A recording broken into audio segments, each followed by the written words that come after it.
ലോക്സഭാ തെരഞ്ഞെടുപ്പിൽ ഇന്ത്യാ സഖ്യത്തിന്റെ മികച്ച പ്രകടനം ആഘോഷമാക്കി ദമാമിലെ KMCC പ്രവർത്തകർ. ജനങ്ങളെ വർഗീയമായി ചേരിതിരിച്ച് നേട്ടം കുയാനുള്ള BJPയുടെ അജണ്ടയ്ക്ക് ജനം നൽകിയ തിരിച്ചടിയാണ് ഇന്ത്യാ സഖ്യത്തിന്റെ പ്രകടനമെന്ന് ദമാം KMCC നേതാക്കൾ പറഞ്ഞു. ദമാമിലെ KMCC പ്രവർത്തകരാണ് ലോക്സഭാ തെരഞ്ഞെടുപ്പ് വിജയം ആഘോഷിച്ചത്. സെൻട്രൽ കമ്മിറ്റി ഉപാധ്യക്ഷൻ ഖാദർ അണങ്കൂരിന്റെ അധ്യക്ഷതയിൽ നടന്ന വിജയാഘോഷ പരിപാടി കിഴക്കൻ പ്രവിശ്യ KMCC general secretary Siddique Pandikasala ഉദ്ഘാടനം ചെയ്തു.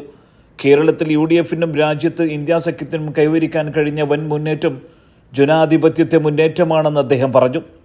KMCC നേതാക്കളായ ആലിക്കുട്ടി ഒളവട്ടൂർ, മാലിക് മഖ്ബൂൽ എന്നിവർ ആശംസകൾ നേർന്നു. മിന്നും വിജയം നേടിയ തങ്ങളുടെ സ്ഥാനാർത്ഥികൾക്കും വോട്ടർമാർക്കും അഭിവാദ്യം അർപ്പിച്ചും മധുരം വിതരണം ചെയ്തുമെല്ലാം ഇവർ വിജയാഘോഷം പൊടിപൊടിച്ചു.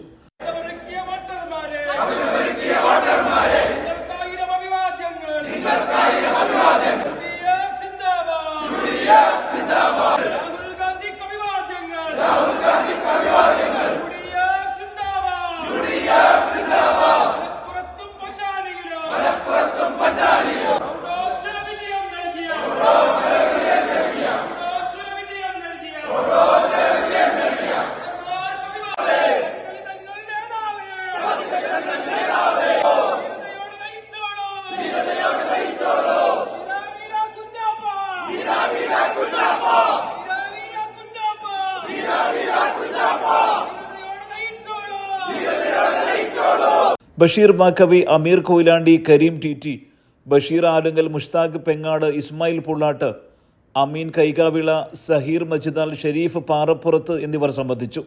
Central committee president Hameed Vadakara, Sainu Kumily, Mahmood Pookkad, Abdurahman Salahuddin, Afsal Vadakkekad എന്നിവർ ആഘോഷ പരിപാടികൾക്ക് നേതൃത്വം നൽകി. ജനറൽ സെക്രട്ടറി മുജീബ് കൊളത്തൂർ സ്വാഗതവും ഫൈസൽ ഇരിക്കൂർ നന്ദിയും പറഞ്ഞു. സുബൈർ ഉദ്രൂർ, 24 ദമാം.